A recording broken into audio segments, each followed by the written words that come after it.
Halo teman-teman semuanya, ketemu lagi bareng saya Jule di channel YouTube Dana Kredi. Terima kasih nih buat teman-teman semuanya yang udah luangin waktunya untuk nonton. Karena untuk di tayangan kali ini ada informasi terbaru yang mau saya infoin nih tentang aplikasi baru yang sudah meluncur atau sudah ada di Play Store atau di Google Play.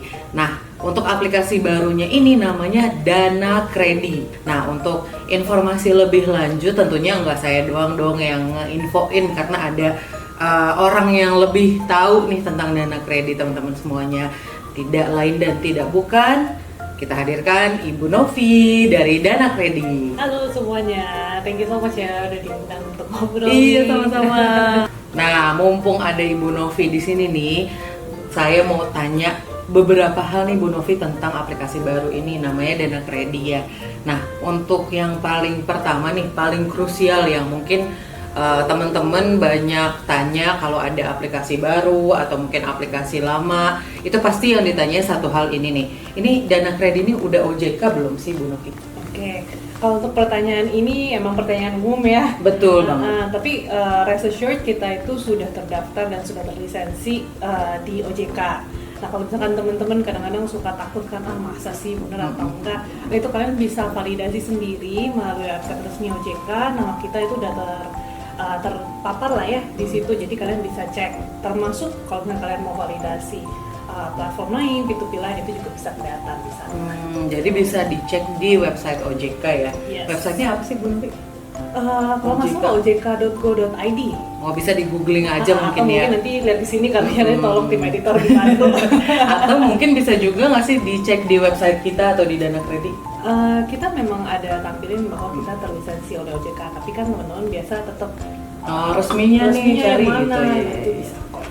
Nah, untuk yang berikutnya nih, kalau misalnya memang udah OJK kan pasti udah nggak khawatir lagi nih buat download atau menggunakan aplikasi Dana Kredi. Nah, downloadnya ini Bu Novi sebelumnya saya udah sempat singgung bahwa bisa didapatkan di Google Play Store, tapi emang bener di Google Play Store aja atau mungkin ada? Oke.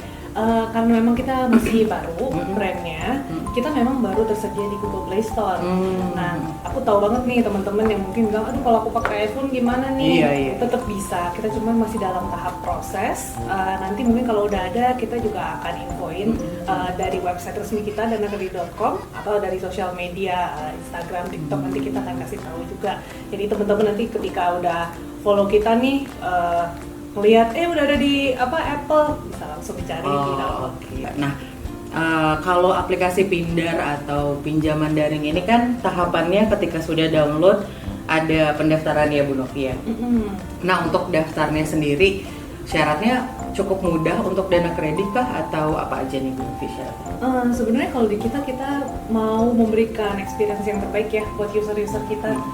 Jadi untuk pendaftaran sebenarnya cukup mudah, cukup ada nomor handphone, terus habis itu KTP kalian, gitu. Jadi kalian nanti tinggal ikutin aja tuh cara pendaftarannya, masukin registrasi nomor handphone dulu, set password, habis itu upload KTP kalian, jangan KTP orang lain ya.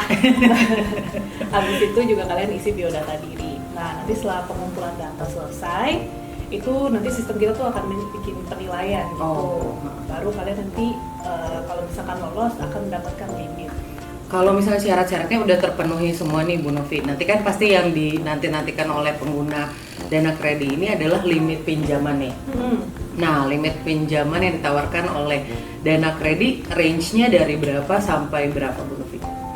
Sebenarnya range kita cukup besar ya. Kita mulai dari 400.000 sampai 25 juta itu variatif untuk setiap masing-masing nasabah. Jadi aku yakin banget dengan nominal segini tuh cukup untuk mengcover kalau misalnya kalian butuh dana darurat. Betul. Untuk melakukan pinjaman. Tergantung dari kelayakan data nasabah tersebut ya? Iya, sama satu lagi sih, kalau misalkan nasabah lama ya, misalkan mereka sering mengembalikan tepat waktu, itu nggak menutup kemungkinan ada penambahan limit kredit yang bisa kita kasih. Nah, kalau misalnya mau melakukan pinjaman nih, ini kan pasti ada tenor atau jangka waktu pinjamannya. Nah, kalau di Dana Kredi sendiri, tenornya ada berapa aja Bu? Kita cukup fleksibel, kita ada dari yang paling singkat itu 3 bulan sampai paling panjang itu 6 bulan. 90 hari. Ya, 90 hari sampai 180 hari. Jadi untuk tenornya tadi sudah, lalu untuk ininya nih Bu Novi, kalau misalnya pindar itu kan pasti ada biaya lain selain pokok pinjaman yang diberikan atau yang didapatkan ya. Ada biasanya istilahnya bunga nih. Untuk OJK sendiri sudah menentukan bunga pastinya dong. Nah, untuk dana kredit kan sesuai dengan OJK harusnya. Nah, dana kredit sendiri udah sesuai OJK berapa tepatnya nih Bu Novi untuk bunganya? Kalau kita misalkan ngomong regulasi, sebenarnya OJK saat ini menetapkan 0,3% per hari. Dan itu kita sudah sesuai regulasi. Tapi balik lagi ya, ini nanti setiap nasabah tuh bisa beda-beda. Karena kita juga kan menilai dari fairness, misalkan nasabah tersebut pengembaliannya bagus, ada kemungkinan bisa di bawah 0,3%. Oh gitu. Tapi balik lagi itu dinilai by system, sama validasi data, sama data-data terbaru kalian. Kalau kan kalian ada kemungkinan data. Yang pasti 0,3% per harinya seperti itu ya, betul. Maksimalnya. Nah, untuk saat ini kalau misalnya ada keterlambatan, apakah sama nominalnya dengan bunga atau gimana dendanya nih? Penalti tetap akan ada. Tapi itu juga ada di regulasi sih, maksimalnya itu 0,3% per hari untuk biaya penalti. Tapi nilai nominal penalti ini nggak boleh lebih dari pokok. Jadi kalau misalkan nih Mbak Jule pinjam 1 juta rupiah, misalkan kita ngomong singkatnya ya, tenor 30 hari. Mbak telat 5 hari, nah 5 hari itu yang kita kali 0,3%. Nah, dan nggak lebih dari itu. Per harinya ya? Yes, kalau ternyata lebih panjang nih terlambatnya, kita tetap akan hitung sampai maksimal di 1 juta. Oke, baik. Jadi memang semuanya nih dari mulai tenor, bunga, denda itu udah sesuai banget nih dana kredit ini sama OJK, sesuai dengan regulasi OJK. Nah, ini nih yang paling mau ditanyain juga nih. Selain OJK, akhir-akhir ini banyak banget berita yang viral di sosial media Bu Novi ini tentang DC atau debt collection atau kolektor.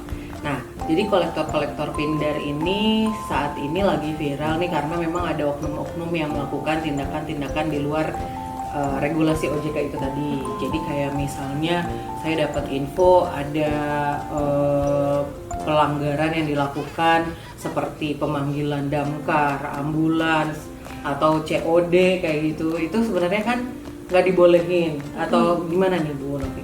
Oke, jadi itu kalau misalkan kayak telepon damkar, COD, ya ambulans itu sebenarnya udah pasti nggak boleh, nggak diizinkan lah. Jadi kalau misalkan kita di dunia e-learning atau fintech, sebenarnya kita tuh selalu punya namanya SOP. Nah, kalau misalkan yang seperti contoh tadi tuh itu udah pasti adalah sebuah larangan lah, nggak boleh larangan SOP ya. Nah, terus mungkin aku bisa mulai dari kita tuh ada jam operasional juga Mbak Jule. Oke. Jadi untuk kolektor ya ada jam operasional. Jadi nggak boleh tuh sembarangan langsung nelpon di jam terserah dia gitu ya. Nah itu nggak boleh. Kita tuh harus mengharuskan mereka untuk kolek di jam operasional Senin sampai Sabtu dari jam 8 pagi sampai jam 8 malam. Gitu dong. Di luar jam itu harus atas sesuai kesepakatan. Iya. Gitu. Kadang-kadang misalkan di jam kerja mungkin nasabah nggak mau diganggu ya. Nah biasanya nasabah akan bilang boleh nggak dihubungin di jam sekian di hari ini gitu. Nah itu baru kita akan reach out follow up kembali. Tapi ya itu balik lagi jangan sampai ada denda, jangan sampai ada keterlambatan kayak gitu ya Bu Novi ya. Tapi mungkin aku kalau boleh sedikit tambahan Mbak Jule untuk menenangkan teman-teman juga, memang jam operasional itu belum tentu menjamin tidak terjadi kolektor yang tidak beretika lah, saya bilangnya. Cuman untuk menenangkan teman-teman, SOP itu juga memastikan bahwa setiap kolektor yang bekerja sama kita itu wajib melewati proses training dan sertifikasi. Jadi mereka sebelum bekerja mereka juga udah tahu gitu, maksudnya apa yang boleh dilakukan, apa yang tidak boleh dilakukan, strateginya seperti apa. Dan mereka harus tes dan mereka dapat sertifikat itu baru bisa join. Dan kalau misalkan nih ternyata teman-teman collection kita nih ada yang melanggar, itu kita juga ada sanksi buat mereka, sanksi administratif atau mungkin pemberhentian kerjasama itu juga akan ada. Jadi kita tuh sangat ketat untuk terkait ini karena kita paham banget konotasinya kolektor itu sekarang ini cukup negatif ya karena beberapa oknum. Makanya kita sangat menjaga ketat itu supaya teman-teman bisa lebih tenang kalau misalnya mau pinjam di Dana Kredit. Betul. Nah, untuk kalau misalnya sampai kecolongan nih teman-teman Dana Kredit di sini ketika menemukan, kan ada aja nih Bu Novi pasti 1 atau 2 oknum yang mungkin melanggar gitu, terus sampai kejadian amit-amitnya sih jangan ya. Sampai melakukan pelanggaran gitu ke nasabah Dana Kredit, dan nasabah Dana Kredit ternyata merasa tidak nyaman nih dengan sistem penagihan yang dilakukan oleh oknum ini. Lapornya kemana nih Bu Novi? Alurnya? Oke. Pertama aku akan usahain peraturan yang ketat supaya itu tidak terjadi ya sama teman-teman. Tapi kedua, kalau memang ternyata ada kalian merasa kurang nyaman sama berbagai cara kolektor reach out ke kalian bisa kontak ke CS kita. Itu saya agak lupa email sama nomor teleponnya, tapi kalian bisa cek di website official kita. Cantumin aja ya. Nanti kalian kasih tahu aja kalau misalkan kalian lagi dengan cara yang tidak baik. Nanti kita akan melakukan investigasi dan kita akan sebisa mungkin untuk bisa menyelesaikan masalah kalian. Kalau dari saya sih pertanyaan-pertanyaan udah terjawab semua nih Bu Novi, udah clear semua tentang Dana Kredit, udah bagus banget ya. Sebelum ditutup nih acaranya atau tayangan kali ini, ada 2 pertanyaan dari netizen atau penonton kita atau mungkin nasabah Dana Kredit salah satunya ya. Jadi ada 2 pertanyaan nih Bu Novi. Yang pertama tentang lamanya pencairan dana. Nah, kalau di iklan-iklan kan atau di yang diketahui oleh nasabah Dana Kredit ini kan cepat, cairnya cepat segala macam. Itu emang cepat atau lamanya berapa sih normalnya Bu Novi? Sebenarnya kalau misalkan secara SLA ya, sistem harusnya 1 menit sampai 2 menit itu dari kalian tanda tangan perjanjian kredit ya, itu sudah bisa cair. Tapi kan kebetulan kita mengakomodir ribuan transaksi dan ini all by system. Pasti ada salah satu dari sekian ribu transaksi mungkin agak sedikit lebih lama dibanding waktu yang kita tentuin. Nah, itu jangan khawatir teman-teman, misalkan dananya belum diterima nih, udah lewat sejam, boleh hubungin lagi tuh CS kita, kasih tahu aja.